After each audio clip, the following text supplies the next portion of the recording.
আর্থিক দাবি দেওয়া নিয়ে মুখ্যমন্ত্রীর সর্বদলীয় প্রতিনিধি দল দিল্লি পাঠানোর প্রস্তাব মুখ থুবড়ে পড়ার দিনই কেন্দ্র রাজ্য সম্পর্কে তিক্ততা নতুন মাত্রা পেল। একদিকে কলকাতায় বসে পরোক্ষে রাজ্য সরকারকে খোঁচা দিলেন ইউপিএর দুই হেভিওয়েট মন্ত্রী পি চিদম্বরম ও কপিল সিব্বল। অন্যদিকে দিল্লি থেকে সরাসরি রাজ্য সরকারকে পত্রাঘাত করলেন সোনিয়া ঘনিষ্ঠ কেন্দ্রীয় গ্রামোন্নয়ন মন্ত্রী জয়রাম রমেশ।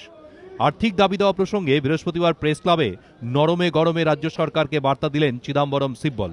মমতা বন্দ্যোপাধ্যায় যখন আর্থিক বঞ্চনার অভিযোগে সরব, তখন চিদম্বরম তারই শহরে বসে সাফ জানিয়ে দিলেন বিভিন্ন প্রকল্প বাবদ রাজ্যকে পর্যাপ্ত পরিমাণ অনুদান দিয়েছে কেন্দ্রীয় সরকার।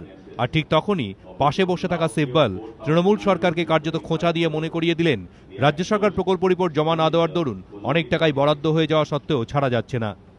The outlay was 4,935 crores, expenditure was 2,273 crores, which is 46% of the approved outlay.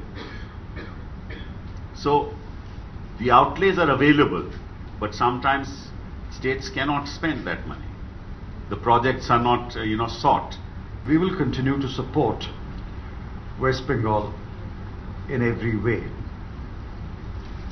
Now, on the flagship programs that I told you, the allocation to West Bengal in 2011-12 was 28,790 crore. And in 12-13, it will be 24,342 crore. কেন্দ্রীয় ঋণ ও সুদ মুকুবের জন্য মুখ্যমন্ত্রীর তোলা দাবি প্রসঙ্গে চিদম্বরমের কৌশলী জবাব, প্রাজ্ঞ প্রধানমন্ত্রীর সঙ্গে বাস্তববাদী মুখ্যমন্ত্রীর আলোচনার মধ্যে দিয়েই সমস্যার সমাধান হবে। রাজ্যের আর্থিক সমস্যার কোনো চটজলদি সমাধান নয়, চিদম্বরম বললেন, সমাধান খুঁজতে হবে দীর্ঘমেয়াদে। চিদম্বরম সিব্বল থেকেও এক ধাপ এগিয়ে রাজ্য সরকারকে তীব্র আক্রমণ করেছেন কেন্দ্রীয় গ্রামোন্নয়ন মন্ত্রী জয়রাম রমেশ। মুখ্যমন্ত্রীকে চিঠি দিয়ে সাফ জানিয়ে দিয়েছেন আগের বরাদ্দ এখনো খরচ করতে না পারায় পানীয় জল প্রকল্প বাবদ নতুন করে 168 কোটি টাকা রাজ্যকে দিতে পারবে না তার মন্ত্রক।